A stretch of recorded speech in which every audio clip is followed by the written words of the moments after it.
അരവിന്ദ് എന്ന് പറയുന്ന taxi driver അദ്ദേഹത്തിന് നല്ല ഫിനാൻഷ്യൽ ഇഷ്യൂസ് ഉണ്ട്. അദ്ദേഹത്തിൻ്റെ ഫാമിലിയിൽ പ്രോബ്ലംസ് ഉണ്ട്. അങ്ങനെയുള്ളൊരു ക്യാരക്ടറാണ് ഇതിൽ ആൻ്റണി ഹെൻറി ചെയ്യുന്നത്. ദിവ്യ പിള്ളൈ ഒരു നെഗറ്റീവ് ക്യാരക്ടറിൽ വരുന്നു. ചന്തുനാഥും അതുപോലെ തന്നെ ഒരു നെഗറ്റീവ് ക്യാരക്ടറാണ് ചെയ്യുന്നത്. സോ അതുകൂടാതെ ഓർഗൻ ട്രാഫിക്കിംഗ് ഒക്കെ നടത്തുന്ന ഇവരുടെ ഒരു സായിപ്പൊക്കെ ഉണ്ട്. സോ അങ്ങനെ പോകുന്ന ഒരു സ്റ്റോറിയാണ് അന്ധകാരയുടേത്. അന്ധകാര ഒരു ത്രില്ലർ ജേണറിൽ വരുന്ന സിനിമയാണെന്ന് പറയുമെങ്കിലും എവിടെയും ഒരു തരി പോലും ത്രില്ലടിപ്പിക്കുന്നില്ല എന്നുള്ളതാണ് ഈ ഒരു സിനിമയുടെ പ്രത്യേകത.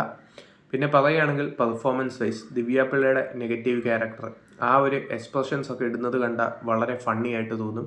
കാരണം എന്താണെന്ന് വെച്ചാൽ ഭയങ്കര ആ ഒരു നെഗറ്റീവ് ഷെയ്ഡ് ക്യാരക്ടറിൻ്റെ ആ ഒരു ഔട്ട്പുട്ട് കാണിക്കുന്ന സീക്വൻസസ് അതൊക്കെ കണ്ടാൽ തന്നെ ആ ഒരു എക്സ്പ്രഷൻസ് കണ്ടാൽ തന്നെ ചിലപ്പോൾ ചിരി വരും. അങ്ങനെയാണ് സിനിമയുടെ മേക്കിംഗ് പോകുന്നത്. സോ അതുപോലെ തന്നെ ആൻ്റണി ഹെൻറിയുടെ പെർഫോമൻസിലോട്ട് വന്നാൽ ഈ ഒരു ക്യാരക്ടർ ആ ഒരു കഥാപാത്രത്തിൻ്റെ ഫിനാൻഷ്യൽ ട്രബിൾസ് വരുമ്പോഴുള്ള എക്സ്പ്രഷൻസ് ആണെങ്കിലും ബാക്കിയുള്ള സംഭവങ്ങളാണെങ്കിലും മാസ് കാണിക്കുന്ന സീക്വൻസസ് ആണെങ്കിലും എല്ലാത്തിലും തന്നെ സിനിമയിൽ യാതൊരു ഇമ്പാക്റ്റും ആ ഒരു ക്യാരക്ടറിൻ്റെ പെർഫോമൻസിൽ തോന്നിപ്പിക്കുന്നില്ല എന്നുള്ളതാണ് ഈ ഒരു സിനിമയുടെ പ്രധാന പ്രശ്നം.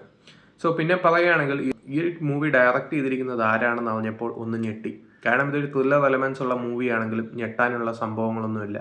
സോ ഒരു സിനിമ ഡയറക്റ്റ് ചെയ്തത് ആരാന്ന് പറഞ്ഞപ്പോഴാണ് ഞെട്ടിയത്. അത് വാസുദേവ് സനലായിരുന്നു. അദ്ദേഹത്തിൻ്റെ പ്രിയം എന്ന് പറയുന്ന കുഞ്ചാക്കോവിനെ വെച്ചുള്ള മൂവിയൊക്കെ ഒത്തിരി പ്രാവശ്യം കണ്ട മൂവിയാണ്.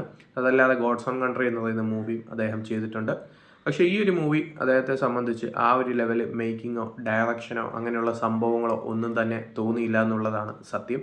കാരണം അങ്ങനെ മടുപ്പിക്കുന്ന രീതിയിലുള്ള ഒരു മേക്കിംഗ് ആണ് ഒരു മൂവിയുടേത്. എല്ലാം സഹിച്ച് സിനിമ തീർന്നു എന്ന് വെച്ചിരുന്നപ്പോഴാണ് ക്ലൈമാക്സ് കഴിഞ്ഞപ്പോൾ അന്ധകാര 2 എന്ന് എഴുതി കാണിച്ചത്. സോ ഇപ്പോൾ എല്ലാത്തിനും സെക്കൻഡ് പാർട്ടാണല്ലോ. അങ്ങനെ അന്ധകാര 2 കാണണം എന്നുള്ളത് ഒരു വിധി തന്നെ.